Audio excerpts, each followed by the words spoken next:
Bonjour à tous. Aujourd'hui, nous proposons la résurrection des morts. La résurrection, c'est quoi? La résurrection, c'est quand quelqu'un qui est mort, il revient à la vie. Mais Jésus dit nous une affaire. Quand il peut cause de la résurrection, quand il peut retourner. Qui veut dire la résurrection que les corps qui nous poignent, c'est un corps spirituel, un corps impérissable. Et une affaire que nous devons noter. Selon 1 Corinthiens chapitre 15, quand quelqu'un est ressuscité, sur l'écho, c'est un écho impérissable qu'il gagne. Donc, peu importe qu'il y ait un bon du monde, qu'il y ait un mauvais du monde, peu importe qu'il y ait dans la gêne ou qu'il y ait dans le royaume, il pourrait ressusciter avec un écho qui est impérissable. Donc, nous comprenons les affaires.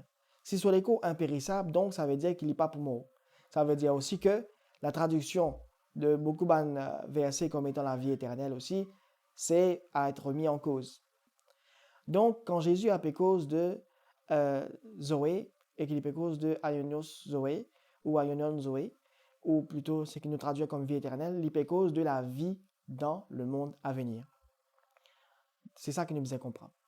À ces affaires que nous devons comprendre aussi, c'est que un an, 3 résurrections. Première résurrection, c'est la résurrection de l'Église. Deuxième résurrection, c'est la résurrection du peuple d'Israël. Et la dernière résurrection, c'est la résurrection des nations. Bien sûr, nous parlons de tout ça là. La résurrection des nations, nous souvent confondue avec la résurrection de l'Église, qui nous aussi confondent avec la résurrection d'Israël. Donc non, pas toute résurrection qui arrive ensemble. Qui fait ne connaît pas toute résurrection qui arrive ensemble? Parce qu'il y a une affaire qui nous comprend, c'est quoi? Thessaloniciens dit à nous que, premièrement, il y a la résurrection seulement de l'Église. Et dans la résurrection de l'Église, il y a aussi ce que l'on appelle l'ascension. L'ascension de l'Église vers Jésus pour aller rencontrer Jésus sur les nuées. Tandis que Jésus a pu descendre. À ça, il nous a fait aussi qui est important. Dans la deuxième partie, nous trouvons dans Daniel au chapitre 12, si mon papier est trompé, mais vous pensez le chapitre a bien affiché ici de l'écran, nous comprenons que il y a une autre résurrection. Mais dans la résurrection là, il y a quelque chose qui vous interpelle nous là-dedans. Qu'est-ce a fait exactement? Ce qui vous interpelle nous, c'est que les dire, pas tout le monde qui peut ressusciter. Les dire, c'est la résurrection de beaucoup. Non pas la résurrection de tous, seulement la résurrection de beaucoup. Et sa résurrection-là, ça concerne la résurrection du peuple d'Israël plus spécifiquement. Ça ne concerne pas la résurrection des nations. C'est seulement la résurrection du peuple d'Israël, de ceux qui sont attachés avec le Seigneur, ceux qui finissent comme Yahweh, ceux qui finissent comme Jéhovah. Donc là-dedans, bien sûr, il est compris que pour un Abraham, pour un Job, pour un Moïse et tout le reste. Astère, l'autre affaire, c'est que pour une dernière résurrection. Sa dernière résurrection-là, c'est Jésus qui parle nous de sa dernière résurrection-là. Quand on a posé la question à partir de Matthieu chapitre 24, on a dit que sera le signe de la fin? Et il dit que un des signes de la fin, c'est justement le jugement des nations. Nous devons comprendre les affaires. Le mot nation signifie quoi? C'est quelqu'un qui est étranger à la foi en Dieu. Quelqu'un qui est considéré comme étant inconverti. Quelqu'un qui peut encore faire alliance avec lui. Donc nous comprenons qu'il y a 3 catégories de personnes. Une catégorie, c'est le peuple de Dieu qui est à l'époque Israël. Et qui aussi, aujourd'hui aussi, nous connaissons comme Israël. Et maintenant, la deuxième catégorie, c'est l'Église. Et la dernière, c'est le monde. C'est les nations. Donc, 3 catégories. N, m'aurait dire, c'est l'Église. D, c'est Israël. Et 3, c'est les nations. Donc, peu importe qui rentre ou de ni, au moins un dans les 3. À ce une affaire qui est importante, c'est quoi? Nous devons arriver à comprendre que, comment nous dire, la résurrection, la première résurrection, qui consiste à ressusciter l'Église, ça arrive au moment que Jésus a pu descendre depuis les ciels. Maintenant, la résurrection du peuple juif, il est arrivé quand? Il est arrivé 3 jours exactement après que Jésus finit déverse la colère de Jéhovah sur la terre. Comment nous connaît 3 jours et qui fait nous connaître ce sera seulement après que la colère finit envoyée, finit déversée complètement. Nous connaissons ça par Osée, chapitre 6 et aussi par Job. Job dit à nous comme ça là, enfin il dit plutôt à Dieu, Seigneur, je n'ai pas envie de trouver quand tu peux déverser ta colère. Quand tu te colère, tu as la rage qui te peut déverser là, tu as fini passer. Là, tu es capable de tirer mon depuis Sheol. Mais avant ça, garde-moi caché dans Sheol là-bas. Laisse-moi là-bas. C'est ça qu'il est dire. Donc, de par là, nous comprenons que la résurrection n'est pas arriver pour maintenant, tant que d'abord la colère de Dieu pas fini de déverser. Maintenant, quand la colère de Dieu finit de déverser, c'est-à-dire quand il peut être déversé quand il peut arriver, ce qui peut arriver 3 jours après, selon Osée chapitre 6, pendant la résurrection. Comment nous connaît qui pendant la résurrection? Le truc, c'est que beaucoup de traducteurs ont mal traduire ce chapitre-là. Donc, nous prenons parfois pour nous causer des affaires qui pas exactement ce qu'il dit là-dedans. Donc, nous comprenons que, Mankiken dit, le Seigneur finit frappe zut. Le Seigneur finit tue zut. Mais, vous connaissez qui dans des eaux, vous pouvez être ressuscité. Vous pouvez être complètement restauré. En d'autres mots, le 3e jour, vous pouvez à la vie. C'est ça qu'il dit là-dedans. Il est clair. Il est bien, bien clair.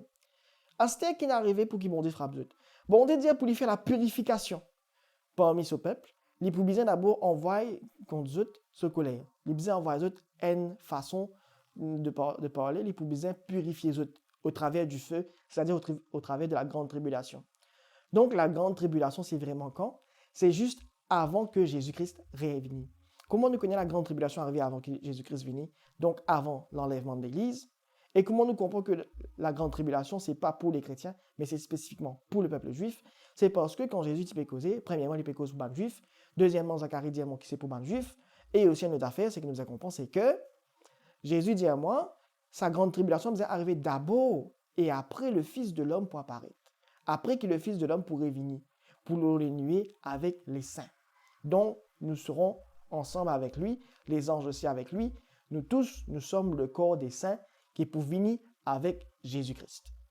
Donc, ça, c'est une partie qui nous bien comprend. Correct. À ce terme, nous arrivons à réaliser que Dieu dit qu'il 2/3 de Israël pour être complètement tué. C'est ça 2/3 là qui nous peut causer et qui peut dire que voilà, ben, ils ont complètement déchiré, ils ont été frappés totalement par Dieu et ils ont pour ressusciter après 3 jours.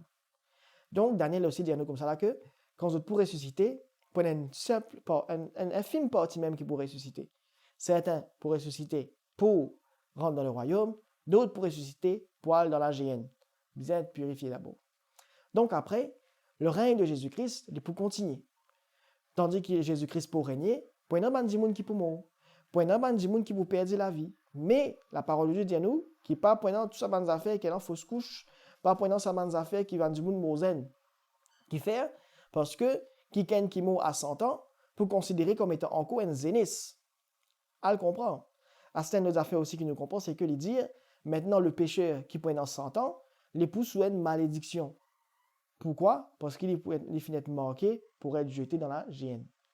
Donc, c'est à l'époque-là, à l'époque où ban quelqu'un a l'opportunité de découvrir le Seigneur, a l'opportunité pour qu'on bon Dieu, ban quelqu'un qui pape et profite de ce moment-là, et bien, quand arrive la fin, le Seigneur dit, il peut envoyer ce ban ange. Il peut envoyer ce ban ange pour faire la moisson. C'est là la grande moisson.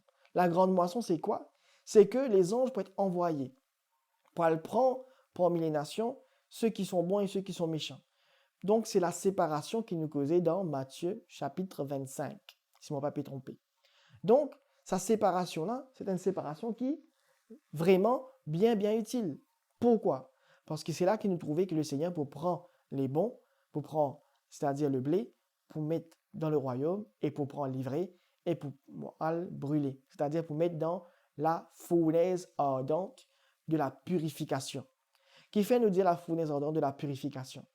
Parce que, comme on bien comprend, ça mot-là, nous rêve d'y aller, ça mot-là, c'est un mot qui signifie purification, dans le sens général de ce terme. C'est ça le sens premier de ce terme. Le sens premier, c'est quoi? Il fait référence à la purification. Il n'est pas fait référence au tourment. Non. Il n'est pas fait référence à n'importe qui tourment. Pourquoi? C'est parce que, au fait, sa définition-là, il changeait avec le temps. Il y a une définition de tourment avec le temps. Mais à l'origine, il signifiait simplement le raffinement, un moyen de raffinement. Il exprime le fait que le Seigneur, l'époux, fait un raffinement, une purification. Parce que c'est ça que Dieu désire faire. Dieu, pour réconcilier toute la création avec lui, besoin fait la purification de toute la création. Et bien sûr, la géhenne, c'est la purification de tous ceux qui, pas accepté, donnent-lui zot l'équerre. Enfin, donnent-lui ce l'équerre. D'accord? Donc, à cela, nous comprenons. Vous n'êtes pas accepté de donner Jésus zot l'équerre. puis vous pas accepter dans Jésus de l'équerre, de te faire envoyer dans la GN pour qu'ils soient capables de passer par la repentance. Et bien sûr, à la fin des fins, soumettez à Jésus et tout genou pour fléchir devant le Seigneur. Moi, j'espère qu'il y a une contence à ce moment-là. Moi, j'espère qu'il y a une contence à court enseignement-là et qu'on comprend qu'il y a exactement 3 résurrections. 1, la résurrection de l'Église. 2, la résurrection du peuple d'Israël. Et 3, la résurrection parmi les nations. Merci beaucoup et moi, j'espère qu'il y a une bien contence à l'enseignement-là. Au revoir.